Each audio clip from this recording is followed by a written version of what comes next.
Hello students, how are you? कैसे हो? तो करते हैं सॉल्यूशन चैप्टर में। आज सॉल्यूशन चैप्टर में आज का पॉइंट है। आज का पॉइंट क्या है? तो कि हमने अभी जो जितना करा है उसमें वन बाय वन हम टेक्स्ट बुक एनसीईआरटी के अकॉर्डिंग जा रहे हैं। तो लास्ट हमने फ्रीजिंग पॉइंट वाला करा और बॉइलिंग पॉइंट वाला करा। नाउ आज है ऑस्मोसिस। आज का टॉपिक है ऑस्मोसिस। आज हम ऑस्मोसिस को पढ़ेंगे एंड देन ऑस्मोसिस के आगे ऑस्मोटिक प्रेशर को पढ़ेंगे। स्टूडेंट्स, ये पहले इतना इम्पोर्टेंट नहीं था, बट अब है वो धीरे धीरे इस टॉपिक को ज्यादा पूछने लगे एग्जाम में। Osmosis and osmotic pressure and उसके बाद का नेक्स्ट टॉपिक है वो, ये सब है ना इस बार ज्यादा, मतलब 2-3 साल से इसको ज्यादा पूछ रहे, तो इसके ऊपर थोड़ा सा अब ध्यान देने की जरूरत है। तो चलो सबसे पहले करते हैं व्हाट इज ऑस्मोसिस। हमने अपने घर में आसपास अपने सराउंडिंग कितनी ऐसे एग्जाम्पल देखे लाइक दिस। अभी जो ये मौसम चल रहा है इसमें मैंगोज आ रहे हैं, तो मैंगोज का हम पिकल बनाते हैं। मैंगोज का हम पिकल बना, जब मैंगो बाहर होती है और तब वो फ्रेश लगती है, जैसे ही उसको सॉल्टी वाटर में ऐड करते वो थोड़ी सी सिंग हो जाती है। उसी तरह हम कैसिन को ले ले, जो किशमिश को ले ले, तो वो भी उस तरह से होते हैं। जो बाहर होते हैं तब वो थोड़ी सी, किशमिश की बात करती हूँ तो वो थोड़ी सी ये करमाई हुई होती है, और जैसे ही उसको विल्टेड होती है, देन जैसे ही उसको वाटर में ऐड करते हैं और पूरी रात भिगो के हम खाते हैं उसको, तो वो फूल जाती है, स्विंग हो जाती है। उसी तरह हम बादाम को भी उसको भिगो के खाते हैं। तो इन सबको इसीलिए खाते हैं कि अंदर वाटर ऐड हो जाए। तो यहाँ पे जैसे फ्लावर से वो 1-2 दिन में कैसे हो जाएंगे, तो विल्टेड हो जाएंगे। जैसे उसके ऊपर वाटर को छिड़केंगे या तो उसको वाटर में थोड़ी देर रखेंगे, तो फिर से वो रिसीव कर लेंगे, फिर से वो वैसे के वैसे ही हो जाएंगे। तो ये क्यों हो रहा है? क्योंकि ये सारे के सारे जो भी एग्जाम्पल दे रही हूँ, इन सब के सबकी सराउंडिंग, मतलब मैं ये बोलूं कि जैसे कि लाइक मैंने एक केसिन ली, बराबर है, किशमिश लिए, तो किशमिश है वो ऐसी है, बराबर है, बिल्कुल स्विंग्स है, बराबर है, सिल्टेड है, बराबर है। बट अब नाउ इसको मैंने वाटर में ऐड किया, तो वो कैसे हो जाएगी? ऐसे फूल के ऐसे हो जाएगी। तो इसकी जो सराउंडिंग ये है, ये जो सराउंडिंग उसकी वॉल है, ये वॉल में छोटे छोटे होल होते हैं। सिर्फ ये केसिन की बात नहीं कर रही हूँ, जो जो इनमें जिसमें भी ये चेंजेस आ रहे हैं सबकी बात कर, ऐसे सारे फूड की बात करी हूँ, फ्लावर्स की बात करी, इनमें छोटे छोटे हॉल होते हैं। उसकी सराउंडिंग जो लास्ट स्किन होती है, उसका लास्ट जो बॉडी का स्किन होती है, वो उसमें छोटे छोटे हॉल होते हैं, वॉल होती है, उनमें छोटे छोटे हॉल होते हैं। ये हॉल का काम क्या है? अब नाउ क्वेश्चन स्टार्ट हुआ। जैसे कि पार्चमेंट पेपर में भी वैसा है, सेलोफेन पेपर में भी ऐसा है, सब में ऐसा है कि छोटे हॉल है। उसी तरह हमारी किडनी के आसपास भी ऐसी वॉल होती है। तो ये वॉल है क्या? तो कि ये वॉल है, कुछ ऐसी वॉल है, यहाँ पे ध्यान दो स्टूडेंट्स, बराबर है, ये वॉल है, कुछ ऐसी वॉल है, जैसे कि मैं यहाँ पे एक एग्जांपल दे रही हूँ वैसे, जैसे यहाँ पे सिर्फ वाटर भरा हुआ है मैंने, और यहाँ पे वाटर और सॉल्ट भरा हुआ है, और बीच में ऐसी ही वॉल रख रही हूँ, ऐसी ही वॉल, ऐसी वॉल है जिसमें से ओनली सॉल्वेंट के कंपोनेंट पास होंगे, सिर्फ सॉल्वेंट के कंपोनेंट पास होंगे, बाकी सॉल्यूट के कंपोनेंट पास नहीं होंगे। ऐसी वॉल है ये। ओनली किसके कंपोनेंट पास हो सकते हैं? सॉल्वेंट के। यहाँ सॉल्वेंट की क्या लिया है मैंने? वाटर। तो वाटर के कंपोनेंट इसमें से पास होंगे, बाकी सॉल्यूट के कंपोनेंट पास नहीं होंगे। इसका मतलब है जैसे ही रेजिन को मैं वाटर में रखती हूँ, बाहर का वाटर इसके अंदर आ जाता है, बाहर का और कुछ भी नहीं आता है, सिर्फ वाटर आ जाते हैं और ये फूल जाते हैं इस तरह से। उसी तरह हमने बादाम को भी भिगो के रखते हैं रात को, तो उनमें भी होता है। फ्लावर को फ्रेश करने के लिए हम जब उसके ऊपर वाटर छिड़कते हैं या तो उसको वाटर में समटाइम्स रखते हैं, तो भी ये होता है। तो इसके अंदर सिर्फ वाटर के ही कंपोनेंट आएंगे। क्लियर है? क्योंकि सॉल्वेंट के ही वो पास करेंगे, ये वाटर सिर्फ सॉल्वेंट के ही कंपोनेंट को पास करते हैं, पार्टिकल्स को, बाकी सॉल्यूट और किसी और को पास नहीं होने देते। तो ये जो फिनोमिना बन रहा है कि सिर्फ वाटर के ही पास होंगे, बाकी सब, या तो सॉल्वेंट के ही पास होंगे, बाकी सब नहीं हो रहे, इस फिनोमिना को हम कहेंगे ऑस्मोसिस। इस फिनोमिना को क्या कहेंगे? ऑस्मोसिस इसको कहेंगे। नाउ यहाँ पे मैं एग्जांपल दिया है, ये वाटर है, ये सॉल्ट वाटर मतलब सॉल्यूशन है। यहाँ पे जैसे ही उनको रखेंगे तो वाटर का सॉल्यूशन है, मतलब वाटर के कंपोनेंट है वो ये सॉल्यूशन में जाएंगे। कब तक जाएंगे? तो कि जब तक दोनों की कंसंट्रेशन लेवल सेम नहीं होगा तब तक जाएंगे। Clear students? वाटर के मतलब के सॉल्वेंट के कंपोनेंट है वो पेपर में से पास होके सॉल्यूशन में जा रहे हैं, क्योंकि सॉल्यूशन का कंसंट्रेशन हाई है और इसका कंसंट्रेशन लो है। कंसंट्रेशन किसके ऊपर डिपेंड होता है? जो सॉल्यूट हमने डिसोल्व किया है उसके ऊपर डिपेंड होता है। यहाँ पे तो सॉल्यूट डिसोल्व किया ही नहीं है, तो यहाँ तो कंसंट्रेशन दिखेगा ही नहीं। यहाँ पे हमने वो सोल्ट ऐड किया है तो यहाँ पे कंसंट्रेशन दिखेगा, तो यहाँ पे कंसंट्रेशन इससे सॉल्वेंट से इसका हाई है, इसीलिए सॉल्वेंट के कंपोनेंट है वो सॉल्यूशन में जाएंगे। Clear students? तो यहाँ पे सिर्फ सॉल्वेंट के ही कंपोनेंट पास हो रहे हैं, ऐसे ऐसे फिनोमिना को हम कहेंगे ऑस्मोसिस। क्लियर है? ये नेचुरली भी होता है स्टूडेंट्स, बराबर है, क्योंकि बहुत सारे ऐसे नेचुरली हम नहीं करवाते, ये नेचुरली होता है। हाँ, हम करवाते, उसको भिगोना ये सब करना हम करवाते, बाकी नेचुरली ये सब है। इस जो ये बीच में जो मैंने वॉल रखी, जो पेपर रखा है, उसको हम कहेंगे एसपीएम। एसपीएम का मतलब क्या है? सेमी परमेबल पेपर, बराबर है, सेमी परमेबल पेपर। ये जो है सेमी परमेबल मेम्ब्रेन्स, उसको हम ये ऐसा है जिसमें छोटे छोटे होल है, जिसमें से सिर्फ किसके कंपोनेंट पास हो सकते हैं? सॉल्वेंट के, इसीलिए उसको सेमी बोल रहे हैं। सेमी परमेबल मेम्ब्रेन लिख दो, सेमी परमेबल मेम्ब्रेन कर क्लियर? एसपीएम कहते हैं।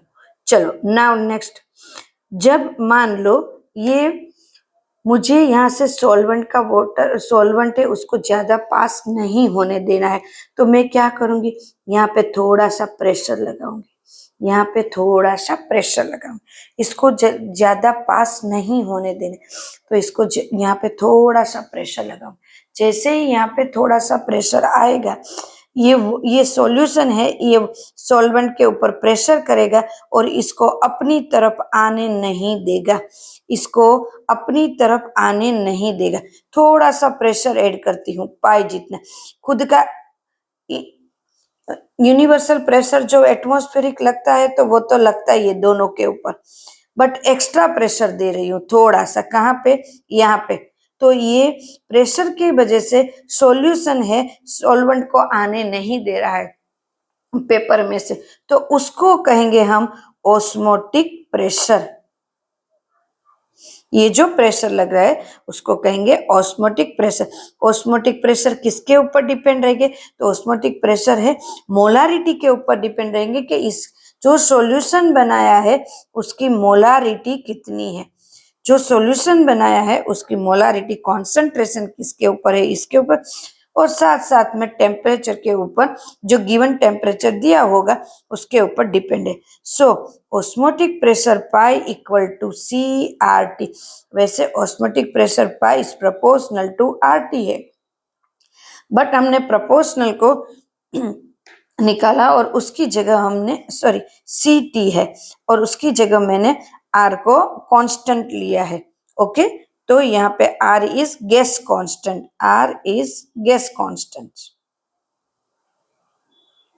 Clear students? नाउ इसको अच्छे से हम करते हैं मॉडिफाई। तो पाई इक्वल टू C की जगह कॉन्सेंट्रेशन का मतलब क्या होता है? C equal to N2 upon V, ये है, तो N2 upon V RT। Clear? Now pi V equal to बराबर N2 RT, but N2 mean small, mole को हम किस तरह से लिख सकते हैं? Pi V equal to W2 RT upon M2। 2 का मतलब क्या है? सोल्यूट। स्टूडेंट्स 2 का मतलब क्या है? सोल्यूट की बात कर रहे हैं कॉन्सेंट्रेशन। अगर मुझे सोल्यूट का मोलिकुलर मास फाइंड करना है M2 इक्वल टू, तो क्या करेंगे? W2 RT और इसमें पाई V को नीचे रखेंगे। Clear students? यहाँ पे इससे भी हम फाइंड कर सकते हैं। तो दिस इज ऑस्मोसिस। देखो टेक्स्ट बुक में भी बहुत लंबा लंबा लिखा है, पर पॉइंट ऑफ व्यू से जाए तो यही ऑस्मोसिस है, इतना आप लिखोगे चले गए। This is colligative property. इसके लिए वो नंबर मोलारिटी के ऊपर डिपेंड है, कितने मोल्स हमने इसके अंदर डिसोल्व किए हैं इसके ऊपर डिपेंड रहते हैं। क्लियर? किसको पास नहीं होने दे रहे? सॉल्वेंट को पास होने दे रहे, सॉल्यूट को पास होने नहीं दे रहे। अगर हमें ज्यादा पास नहीं होने देना, वाटर ज्यादा पास हो रहा है, नहीं होने देना, तो इसके ऊपर हम प्रेशर लगाएंगे। उस प्रेशर को हम कहेंगे ऑस्मोटिक प्रेशर, और ये जो फिनोमिना हो रही है इसको हम कहेंगे osmosis. This is naturally phenomena, ये पूरा का पूरा नेचुरली फिनोमिना है ना। आगे नेक्स्ट,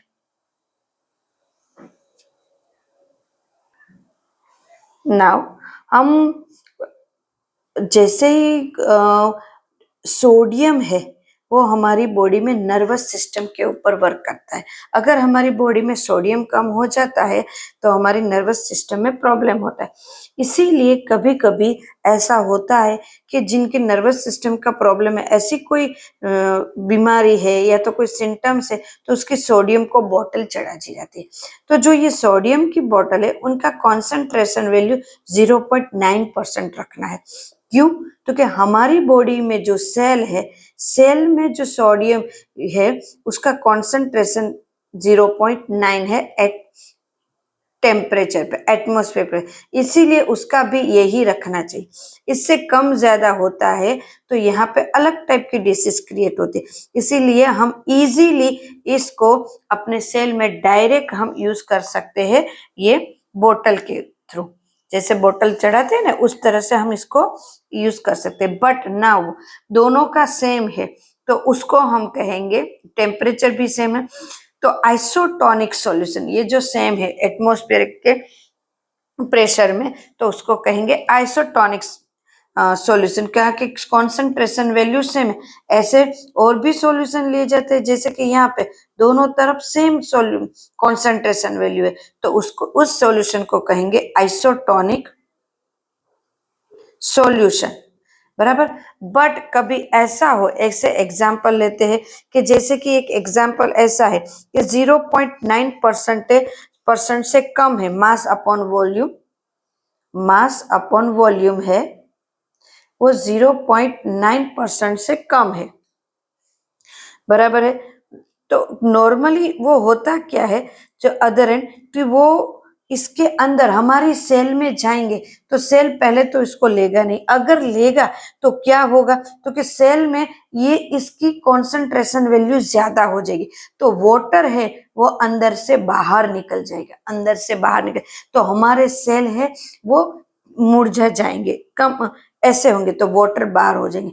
बट अगर इसको 0.9 से ज्यादा लिया, बराबर, ज्यादा ज्यादा ले, तो ये इस तरह से होता है, 0.9 से ज्यादा ले, बट इसको 0.9 से कम वाला हमने बोतल चढ़े, या तो हम लेते हैं अपने फूड में लेते हैं या कोई भी सॉल्यूशन लेते हैं, तो वाटर है वो अंदर ही रहेगा, या तो वाटर इसको आने देगा, इंटेक्ट करेगा, वाटर ज्यादा इंटेक्ट करेगा, तो हमारे सेल है वो फूल जाएंगे। सेल किस तरह से हो जाएंगे? फूले।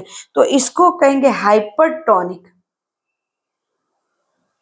और इसके कहेंगे हाइपोटोनिक सॉल्यूशन। क्लियर? सेल है वो फूल जाते, सेल एकदम से। इसीलिए जब समर होता है तो हम बोलते हैं सॉल्टी सॉल्टी, ऐसे नींबू पानी पीना चाहिए, क्योंकि सेल में वाटर रहेगा। अगर सेल में वाटर ज्यादा रहता है तो हमें वाटर की कमी नहीं होती। Students, hypertonic and hypotonic. Clear students? ऐसे हमारे आसपास कितने ऐसे एग्जाम्पल हमें ऑस्मोसिस से मिल जाएंगे। क्लियर? नाउ अब हमारा टॉपिक है, टेक्स्ट बुक में देखो बहुत सारे सेंटेंस को टेक्स्ट बुक में रिपीट किया हुआ है। हम रिपीट नहीं करेंगे, हम एक ही बार में सब कुछ समझेंगे। ये भी हाइपरटोनिक हाइपोटोनिक भी समझना है अच्छे से। Now reverse osmosis. Reverse osmosis क्या है? और water purification. What is reverse osmosis and water purification? Now मेरे पास ये एक मैंने कंटेनर लिया है, उसमें एसपीएम रखा है। हमारे जो किडनी है उनके सराउंडिंग भी एक वॉल ऐसी है जिसमें से वाटर ही पास हो रहा है स्टूडेंट्स। इसीलिए किडनी हमें एकदम से साफ अपनी चाहिए। अगर किडनी में डिसीज होते हैं तो हमारी बॉडी में बहुत सारे प्रॉब्लम होते हैं स्टूडेंट्स। इसीलिए यहाँ पे ये टॉपिक समझना बहुत जरूरी है। क्लियर? चलो, रिवर्स ऑस्मोसिस क्या है? देखो, मैंने यहाँ पे वाटर भरा है और यहाँ पे सॉल्यूशन है। ले लो एग्जाम्पल के बेस पे ले लो सी वाटर। सॉल्यूशन ही है ना सी वाटर, क्योंकि सी वाटर में क्या है? सी वाटर में तो बहुत सारे कंपोनेंट ऐसे डिजोल्व है, बराबर? तो सी वाटर है। अब नाउ ऑस्मोसिस में क्या होगा? वाटर यहाँ से यहाँ जाएगा, बट यहाँ पे प्रेशर दे रही हूँ थोड़ा सा, तो नाउ वाटर अब यहाँ से यहाँ नहीं जाएगा, यहाँ पे रहेगा। अब और प्रेशर दे रही हूँ, ज्यादा प्रेशर दे रही हूँ, पिस्टन को और नीचे जाके प्रेशर दे रही हूँ। ज्यादा प्रेशर देने से क्या होगा? तो कि यहाँ का वाटर है, सी वाटर का वाटर है, वाटर हो सिर्फ सॉल्वेंट, वाटर यहाँ पे आ रहा है, सी वाटर का वाटर डायरेक्ट यहाँ पे आ रहा है, तो यहाँ धीरे धीरे ये यहाँ पे आ जाएगा। तो यहाँ पे एक ऐसा हम कंटेनर रखेंगे, इस कंटेनर को इस तरह से कि यहाँ पे से हम वाटर को बाहर निकल, this is fresh water, fresh water. तो यहाँ पे प्रेशर देते जाएंगे उसके ऊपर, तो यहाँ का जो सॉल्यूशन का जो सी वाटर है, उनका वाटर, उनका सॉल्वेंट यहाँ पे आएगा, प्योर सॉल्वेंट में आएगा, प्योर सॉल्वेंट में आएगा। क्लियर? और हमें सॉल्वेंट है मतलब वाटर है वो प्योर मिल रहा है। तो ये जो है इसको कहेंगे रिवर्स ऑस्मोसिस। और अपने घर में होते हैं RO system, this is RO system. यहाँ पे हमें जो सॉल्यूशन मिल रहा है, हमारा जो वाटर आ रहा है हमें सोसाइटी में से या कहीं से भी, तो वो कैसा होता है? थोड़ा सा सॉल्यूशन बेस हम बोल दे ऐसा होता है। उसके ऊपर प्रेशर दे के यहाँ से हम क्या करेंगे? फ्रेश वाटर लेते अपने पीने के लिए, उसके फ्रेश वाटर को यूज करते। क्लियर? कितने सारे ऐसे कंट्री है जिसके सराउंडिंग सी है, सी है, ओनली सी है, और उसके पास ऐसे पीने का वाटर है ही नहीं, तो क्या करेंगे? वो सी वाटर को, जैसे कि गल्फ के कंट्रीज है, वो सी वाटर को इस तरह से प्यूरिफिकेशन करते हैं और उसी वाटर को यूज करते हैं। ऐसे कंट्री में पूरे जहां पे भी आप यूज करोगे वहां ये प्यूरिफिकेशन वाला ही वाटर आता है। जैसे कि आप दुबई में जाओ, कुवैत में जाओ, कहीं पे भी जाओ, आप कोई भी टैप को खोलो, रोड पे कोई टैप है उनको खोलो, तो ये आरओ सिस्टम वाला ही वाटर आएगा, क्योंकि वो सारा का सारा प्लांट सी वाटर के, जो सी वाटर आ रहा है वहीं पे सारा प्लांट रखेंगे। बराबर है, सी के नजदीक, और वहीं से वो पहले वाटर लेंगे, उसको प्यूरिफाई करेंगे, देन पूरे कंट्री में जाएगा। तो ये फिनोमिना है, this is reverse osmosis water purification. Clear students, ये क्वेश्चन बहुत पूछते, कुछ भी डाउट है तो आप कमेंट्स में लिख के भेजो कि ये नहीं समझ में आ रहा है। क्लियर, चलो नेक्स्ट वीडियो में नेक्स्ट टॉपिक। Clear students.